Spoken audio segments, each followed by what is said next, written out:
কাল রাত 11টা নাগাদ ইউটিউব হেল্প সেন্টারে একবার যোগাযোগ করেছিলাম। আর রাতে যোগাযোগ করার কারণ একটাই, সেটা হচ্ছে যে খুব অল্প সময়ের মধ্যে লাইনটা পাওয়া যায়, বেশিক্ষণ ওয়েটিং এ থাকতে হয় না।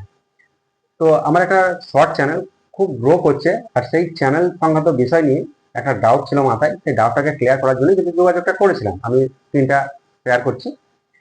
তো ওনারা আমাকে যেটা বললো, দেখুন আমরা তো ক্রিয়েটারদের সমস্ত বিষয়ে বলতে পারি না, তবে আমি আপনাকে এটা বলতে পারি যে ইউটিউবের সমস্ত ধরনের ভিডিও, যেই ভিডিও হোক না কেন, মনিটাইজ পাবে আর সেখান থেকে আর্নিং করতে পারবেন। তবে ইউটিউবে যে পলিসি রয়েছে, রুলস রয়েছে, রেস্ট্রিকশন রয়েছে, সেগুলোকে মেনটেন করতে হবে, সেগুলো যাতে লঙ্ঘন না করে যায়।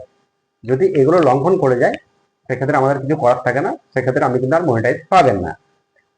তো আপনারা যারা ইউটিউবে কাজ করছেন, অবশ্যই ইউটিউবের যে পলিসি, রুলস, রেস্ট্রিকশন রয়েছে, সেগুলোকে অবশ্যই মেনটেন করবে। এক বিন্দুর জন্য ভুল করার চেষ্টা করবেন না, তাহলে কিন্তু মনিটাইজ পাবেন।